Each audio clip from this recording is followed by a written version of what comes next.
Hi, I'm Stephanie. Welcome to Oxford Online English. In this lesson, you can see a model IELTS speaking exam with Band 9 language. You'll see each section of the IELTS speaking test, and after each section, we'll highlight the features that can help you to improve your IELTS speaking score. If you're watching on YouTube, you should check out the full lesson on our website. There's a link underneath the video.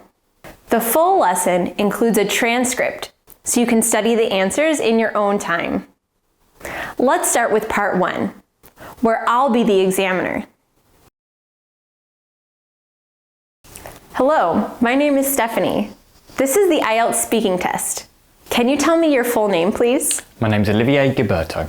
And can you tell me where you're from? I'm from a small town near Northampton, in the UK. Can I see your identification, please? Yes, of course. Here you are. Okay, thank you very much. Now, in the first part, I'd like to know something about you. First of all, can you tell me about the kind of music you like? Sure. Well, I'm a big fan of what you might call alternative electronica. It's hard to classify because when you say electronica, people think of dance music, but I wouldn't call it that. Basically, I listen to a lot of stuff with hip-hop, funk or disco influences. But most of my friends think my taste in music is a bit weird. I see. And where do you like to listen to music? I listen to music pretty much any time that I'm at home. So if I'm doing housework or cooking or anything like that, I'll put some music on. Sometimes I also listen to music on the bus, especially if I'm going to play sport or to the gym. I'll listen to some high-energy tunes on the way to get myself pumped up. Yeah, okay. Why do you think music is important in many people's lives? That's a big question. Well, first of all, music has always been part of human culture. So in that sense, obviously, it's an important part of our lives. I guess that's because music can have such a powerful effect on our emotions. Music can lift you up or inspire you, or make you feel sad. I'd certainly find it hard to live without it. I'd like to move on and talk about transport. What's the best way to get around your city? I live in quite a small town, so it's very easy to get around. You can walk or cycle to a lot of places, although some roads are a bit dangerous for bikes. There are buses, which are fairly reliable, but they're not the fastest way to get around. Finally, you can take a taxi or an Uber if you want to get somewhere fast, and you don't mind paying a bit extra. All right. And have you ever learned to drive? Yes, I learned in the UK as soon as I was old enough, although I have to say I haven't driven for several years. I'm not sure if you'd want to get in the car with me, but I guess I'd pick it up again quite quickly. There's just not much point in having a car where I am now, because I can walk or ride my bike around town and take public transport if I want to go somewhere else for the weekend or whatever. I see. Do you think everybody should learn to drive? That's a strange idea. I think it's up to each person to decide. It can be very useful in some places. For example, where I grew up in the UK, it's a rural area, and if you don't have a car, you're pretty isolated. If you live somewhere like that, you should probably learn to drive, but it's still a choice, right? Let's look at some key points from this part of the speaking exam. First, to get a high score in IELTS speaking, band 7 or above, you need to speak fluently without hesitations. That doesn't mean you can never pause or hesitate, but your hesitations should not be language related.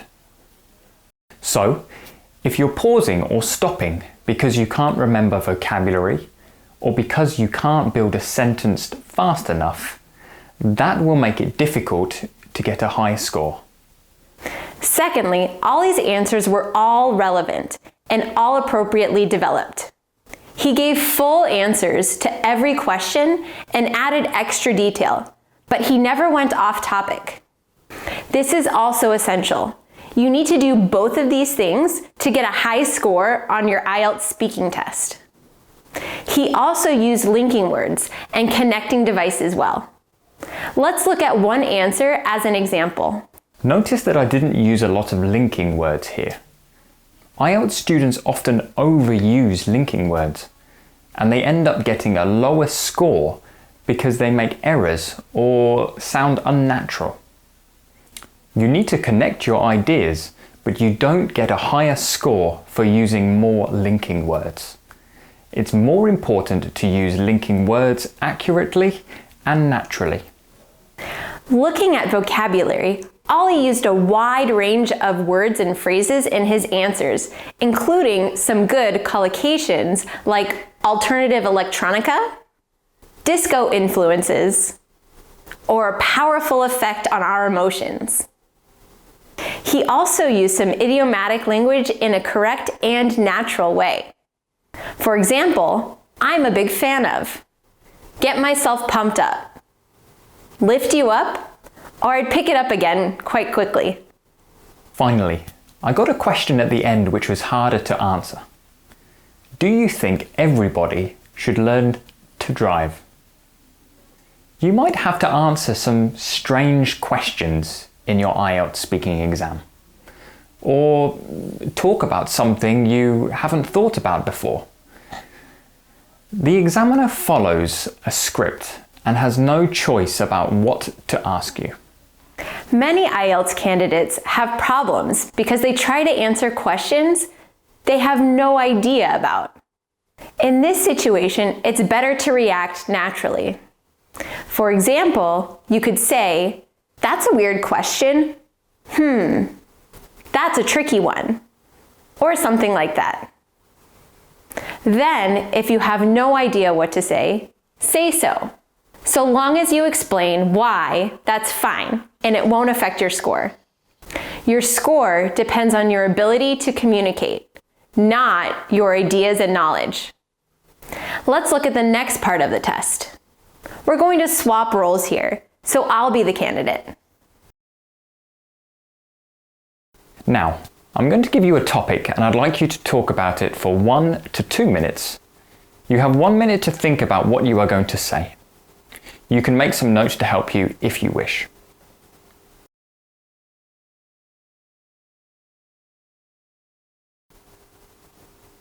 Are you ready? Yes. Okay. Please tell me about something difficult you learned to do. So I'm going to tell you about learning to drive a car with manual transmission. I'm from the States, and almost no one drives a manual there. Most cars are automatic. When I came to Europe, I found it was totally the opposite here. Driving a manual is the norm, and automatics are rare. I guess they're associated with expensive luxury cars. Anyway, I had to learn to drive stick, and it was so difficult. It was doubly hard because I already knew how to drive, so it felt extra frustrating to be behind the wheel but unable to do the things I would normally do.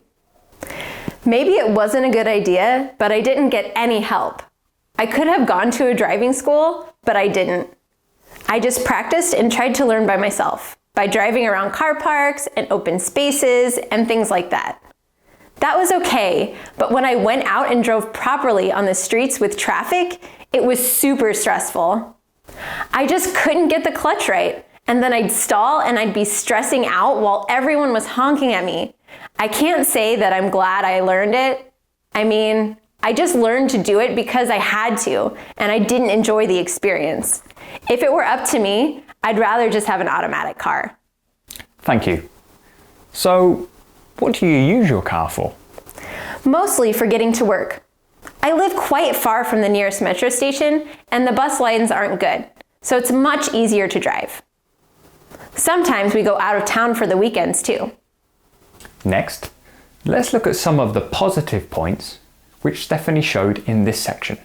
First, she chose a very specific topic. This meant she needed a lot of specialized vocabulary to talk about it, like transmission, drive stick, clutch, stall, honking, and so on. If you're aiming for a high score, you need to choose a topic which lets you go into more depth and use some more varied language. If you choose a very simple topic, it'll be difficult to get top scores for your language.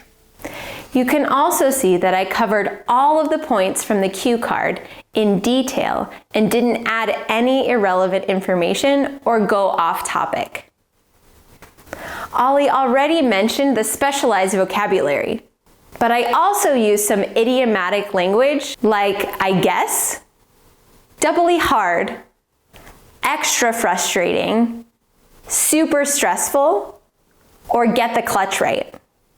You need to use idiomatic language naturally and accurately to get a top score in IELTS speaking. Idiomatic language doesn't just mean idioms like raining cats and dogs. It also includes conversational words and phrases that are common in native English speech. Don't forget about the follow-up questions in part 2. After you finish speaking, the examiner will ask you 1 or 2 simple follow-up questions about what you said. You don't need long answers here, but you should give focused, well-developed answers, like with every IELTS question.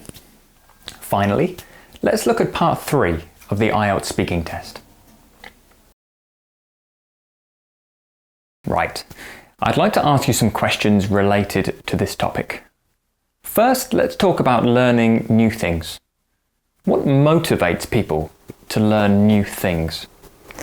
Wow, that's a big question. Well, there are lots of reasons. The main one, I guess, is just necessity.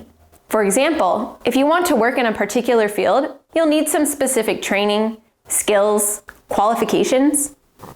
Then, when you start a new job, you generally have to adapt and learn a lot of new things, even if you came in with a lot of theoretical knowledge. What else? I think also interest is important. I mean, people learn to do new things because they're interested in them, or they find something enjoyable. For example, no one needs to learn to play a musical instrument, but a lot of people do so because it brings them pleasure. Do you think the way that people learn new things has changed compared to the past? Absolutely. Of course, the internet and the development of smartphones and other new technologies have had a huge influence. We all have easy access to so much information now, which wasn't the case in the past at all. Before, people would need to dedicate a lot of time and effort to finding an expert or doing research in order to learn about something new. Now you can find tutorials online, ask people for help in discussion forums, and things like that. So it's a big difference, but I think it's mostly for the better. How do you think technology will change the way people learn new things in the future? I'm not sure. I think we'll see the same trends developing. What I mean is, the big changes have already happened, but I don't think they've run their course yet. So a lot of people still have the idea that you learn something by going to a class, reading books, and so on, and they haven't realized that you just have more options nowadays. To tie all this together, I think that in the future, education and learning will be more globalized and democratic, in that everyone will have similar opportunities to learn. I suppose that might mean that formal education diminishes in significance, but I'm not sure that will actually happen. Okay, let's move on to talk about school and education. How can parents or students choose the best school or university? In my experience, the only way to know what a school or university is really like is to talk to people who already study there and see what they say. Of course, you can go and look around, but I don't think that you can learn very much just by walking around a school. If you talk to some of the staff and students, you can get a feel of what kind of establishment it is, and whether it's a good fit for you or your child, whoever you're talking about. How do people in your country feel about private education? I really don't know. I went to a public school, and so did everyone I know. It's not really a topic which comes up much, you know? Personally, I don't have strong opinions.